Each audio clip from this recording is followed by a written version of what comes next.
네, 국내 코로나19 신규 확진자 수가 어제 17,542명 발생하면서 연일 최다치를 기록하고 있습니다.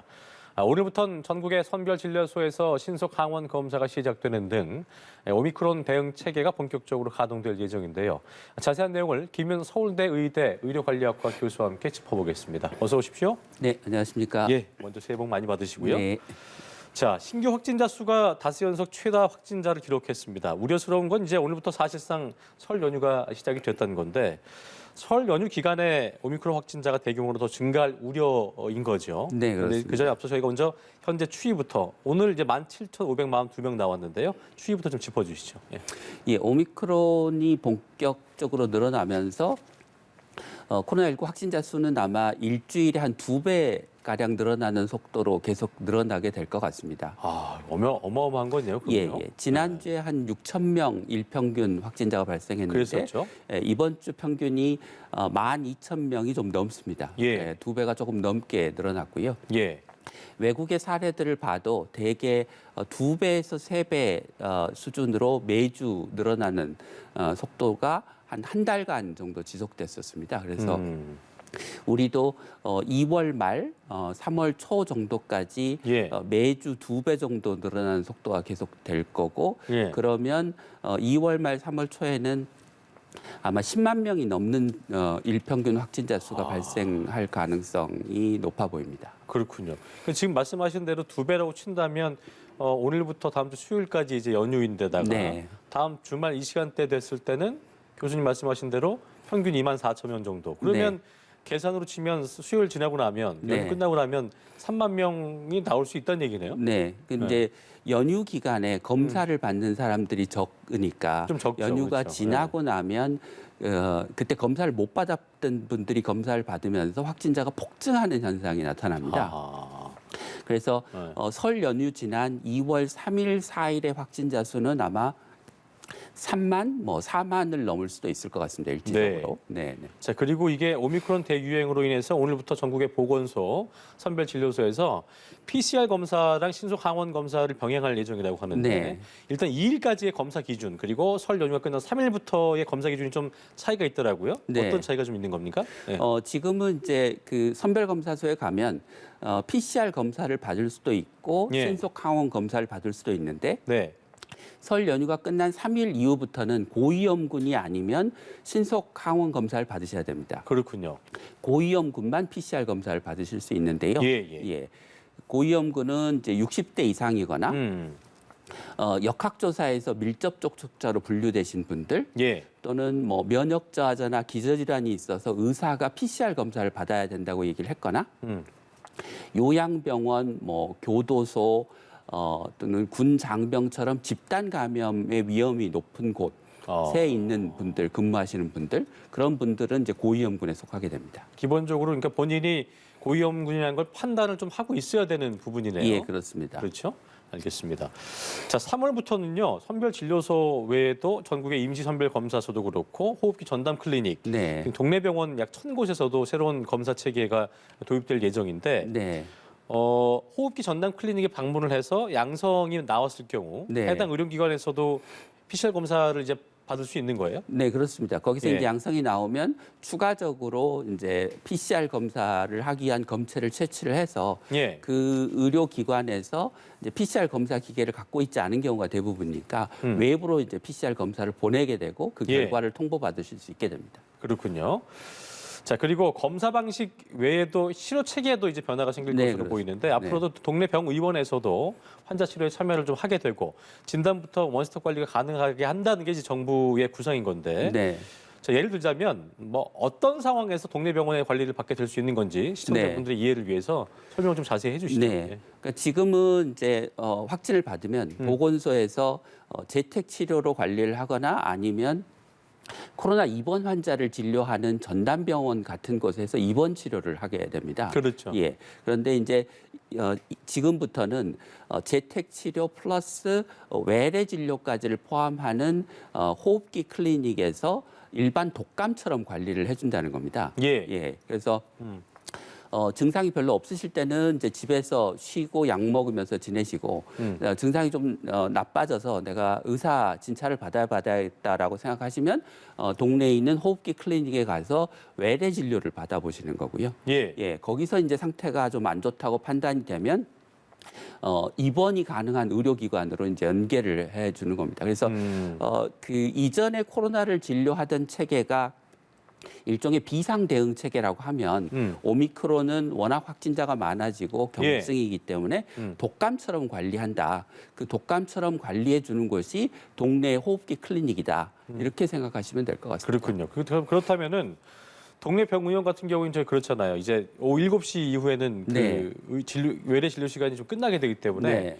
야간에는 이제 관리 공백이 생길 거다. 이런 네. 우려도 있던데 이거는 저희 어떻게 좀 예상을 해야 될까요? 이제 방법은 이제 첫 번째는 서울시에서 하는 것처럼 몇 개 의원이 서로 팀을 꾸려서 예. 돌아가면서 야간에 이제 환자 전화를 받아주는 방식이 있을 수 있고요. 예. 두 번째는 이제 동네 병원이 어차피 입원 환자가 있고 입원 환자가 있으니까 당직 의사가 있으니 예. 동네 병원에서 대신 이제 환자 전화 상담을 받아주는 경우가 있을 수 있을 것 같습니다. 그런데 예. 이제 어느 쪽으로든지 빨리 정리가 돼야 되는데 이 부분이 좀 정리가 안 돼서 의료기관들의 좀 동네 병원에 참여가 좀 저조한 것 같습니다. 예, 이게 보니까 이제 또 코로나 환자가 이제 올 수 있다. 왔다 네. 갔다 생각 때문에 그럼 이제 뭔가 이제 본인도 이제 뭐 감염의 우려가 있지 않을까라는 우려 때문에 네.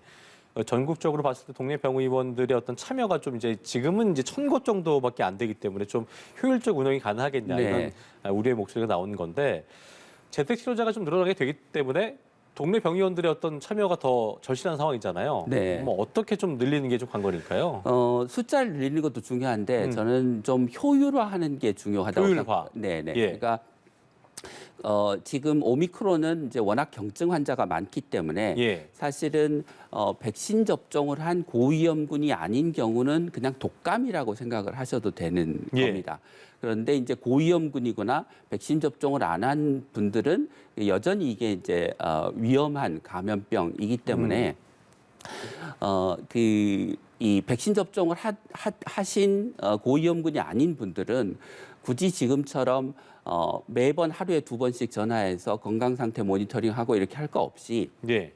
본인이 생각하기에 증상이 있고 조금 심각하다라고 생각하는 경우만 연락을 해서 상담을 받고 고위험군에 대해서만 지금처럼 하루 2번 계속해서 건강 상태를 모니터링하는 방식으로 전환해야 우리가 하루 10만 명 정도의 확진자가 발생하는 상황에 대응이 가능할 거라고 생각합니다. 그래서 그러니까 지금 말씀하시는 게 우리가 예전에 이제 막 몇십 명만 나오도 우려하던 그때 시기에 네. 또 생각하면 지금 10만 명, 12만 명 관리가 어렵잖아요. 네, 그리고 감기란 것도 지금 말씀하신 것처럼 내가 그런 고위험군의 환자가 아닌데 네. 이전처럼 뭐 갑자기 막 그 몸살 증세가 있다거나 그런 경우에는 연락을 해서 좀 네. 해보고 경증이나 무증상일 때는 이제 뭐 자가로 집에 좀 있는다거나 네. 뭐 그렇게 하라는 말씀이신 거잖아요. 그렇죠? 네, 그렇습니다. 예. 그러니까 예전처럼 그냥 많은 자원을 들여서 굉장히 철저하게 관리를 하면 좋겠지만 그게 이제 확진자 수가 늘어나면 그러니까요. 감당이 불가능해지고 네, 네. 그렇게 감당 전체를 철저하게 관리하려고 하다 보면 네. 오히려 시스템이 무너지면서 더 큰 피해가 생길 수 있는 거죠. 보니까 이제 정부가 이제 그 말씀하신 것처럼 앞으로 무증상 경증 환자 폭발적으로 늘어나게 되니까 재택 치료 관리 의료기관이 모니터링하는 총 환자 인원을 네. 현재 8만 명에서 이제 최대 12만 명까지 늘린다는 계획인데 이게 네. 계산을 해보니까 의사 한 명당 관리 인원 역시 100명에서 네. 110명 되는 거예요. 네. 현실적으로 이게 지금 감당이 가능할지 어떻게 네. 보고 계세요? 그러니까 150명에 대해서 매일 하루에 2번씩 전화해서 관리하는 거는 불가능하죠. 예.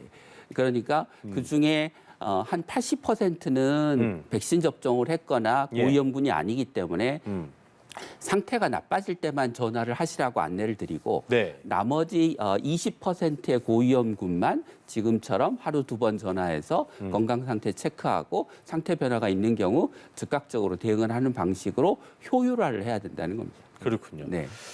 이게 자가 진단을 해야 되는 사람들, 자가 치료를 해야 되는 재택 인원 치료자가 늘기 때문에 신속 항원 검사 도입도 그렇고 수요가 좀 몰리다 보니까 곳곳에서 차세기 현상이 벌어지고 있다고 네, 하더라고요. 일부 약국에서는 벌써 뭐 동났다, 없다는 네. 반응도 나오고 있는 상황인 건데 자가 검사 키트 이거 확보하는 것도 좀 필요해 보이는데 어떤 방법이 좀 있을까요? 현재 이제 국내에서 하루 생산할 수 있는 능력이 한 750만 개 정도라고. 750만 개. 네. 근데 이제 예를 들어서 하루 10만 명이 발생한다. 예. 근데 보통 우리가 이제 검사의 양성률을 한 2%로 치면 곱하기 50해서 하루에 500만 개 정도가 필요하게 됩니다. 네. 그러니까 수치상으로는 750만 개가 생산 나오니까, 가능하고 예. 10만 명일 때 한 500만 개가 필요하니까 네. 감당 가능한 수준입니다. 근데 이제 만약에 국민들이 그 부족할 거라고 예상해서 미리 사두거나 사재기를 하거나 하는 등의 이제 현상들이 생기면 오히려 더 부족해지겠죠. 우리 예전에 처음에 왜 마스크 막 그랬잖아요. 그렇습니다. 네. 풍기 현상 일어날 때. 네. 예. 그래서 정부가 750만 개 정도의 생산 물량을 우리 국내에서 가지고 있고 외국에 현재 수출하는 거를 이제 내수로 돌리는 일을 2월 달에는 하신다고 하니까 예.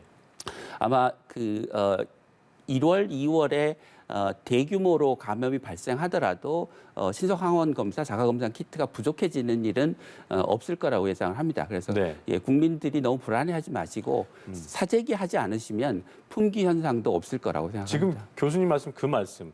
국민들이 불안해하지 않아야 되는 거. 그러니까 네. 이제 지금 기하급수적으로 늘어나고 있는 상황. 이 오미크론의 특징인 건데. 네. 뭐 이제 일부 보도에서는 이전 어떤 델타보다 훨씬 더 치명률은 적다. 네. 10분의 1도 안 된다 이런 얘기도 나오는 상황에서 오미크론은 거의 그러니까 저희가 감기 바이러스 같이 좀 뭐 그렇게까지는 아니어도 네, 백신이 그렇습니다. 필요한 부분이니까 네. 그래도 그런 식으로 생각을 좀 편하게 해야 되는 겁니까? 좀 얘기 좀 정리 좀 해주세요. 그렇습니다. 그러니까 우리가 오미크론에 대해서 과도하게 대응을 하면 그 예. 과도하게 대응한 것 때문에 2차적인 피해가 생기고 예. 그게 오미크론으로 인해서 생기는 피해보다 2차적인 피해가 더 클 수 있습니다. 네. 예를 들면 병원의 응급실에서 오미크론 환자가 진료를 받다가 의료진이 감염이 됐다. 네. 근데 그 의료진을 다 격리한다라고 하면 그 응급실에 와서 진료받아야 될 급성심근경색 환자, 뇌졸중 환자, 외상 환자가 치료를 못 받아서 정책 필요한 분들 그렇죠? 사망하는 그 피해가 예. 오미크론에 감염돼서 생기는 피해보다 더 커지는 거죠. 그러니까 사회의 필수 기능을 유지하기 위해서 격리를 최소화하는 일들. 우리가 경증 환자를 관리하는데 너무 많은 자원을 쓰다가 실제로 중증 환자를 관리를 못하거나 그렇죠. 다른 피해가 생기는 부분을 막는 게 현재로서는 훨씬 중요한 일입니다. 그래서 오미크론을 뭐 독감이다 이렇게 너무 가볍게 볼 일도 아니지만 이전의 코로나를 생각하시면서 너무 과잉 대응하면 그것 때문에 오히려 더 피해가 커질 수 있다. 그 증상 없이 지나갈 수도 있는 거죠? 네, 그렇습니다. 일부 외국에서는 확진자가 많이 늘어날 때는 네. 고위험군이 아니고 증상이 없으면 아예 검사를 하지 말고 그냥 그렇군요. 집에서 일주일 쉬세요. 이렇게 권고하기도 했습니다. 알겠습니다. 그런 인식이 좀 늘어나야 되지 않을까 생각이 드네요. 자, 2월 중순부터 미국 제약회사죠. 노바백스의 코로나19 백신이 국내에 이제 도입이 됩니다. 노바백스 백신을 두고 이제 뭐 또 새롭게 들어온 백신이기 때문에 백신의 안정성에 대한 이런 어떤 평가들이 나오고 있는데 지금까지의 백신과 비교했을 때 가장 높다, 안전성이 높다 이런 평가도 받고 있더라고요.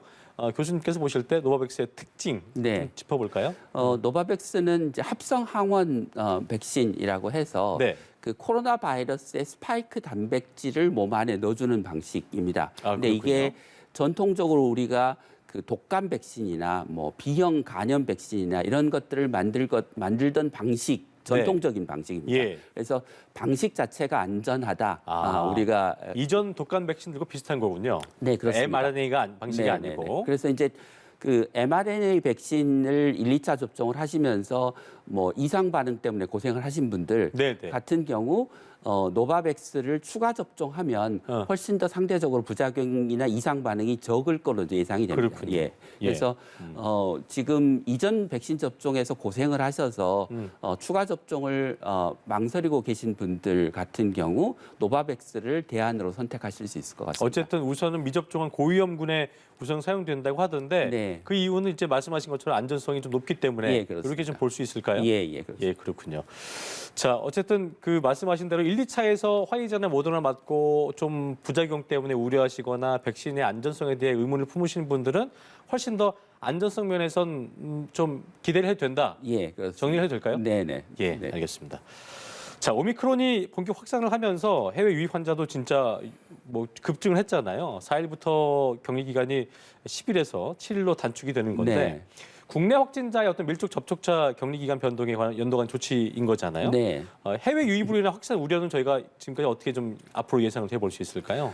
지금은 이제 국내에서 발생한 그 대부분의 코로나 환자가 오미크론 변이이고 뭐 하루에 이제 10,000명 이상의 확진자가 나오는 상황에서 외국에서 뭐 수백 명의 오미크론 환자가 들어온다고 해도 그게 전체 감염 상황에는 큰 영향을 미치지 않을 것 같습니다. 그리고 예. 이제 해외에서 들어오는 환자들이 국내에서 2차적으로 전파를 하는 게 아니고 국내에서 양성으로 판정되면 입국 절차에서 격리가 되기 때문에 예. 추가적인 2차 감염이나 지역사회 감염을 일으키지는 않는 것이라서 네. 우리가 해외 유입 환자에 대해서 이제 좀 뭐랄까 굉장히 엄격하게 통제를 할 단계는 좀 지났다고 생각이 됩니다. 예. 그리고 이제 격리 기간이 7일이 지나면 7일이 지나서 양성일 확률은 한 6% 정도밖에 되지 않습니다. 그래요? 예. 거기다가 이제 검사를 해서 또 계속 코로나 바이러스를 가지고 있는지 여부를 이제 확인을 하기 때문에 7일로 단축한다고 하더라도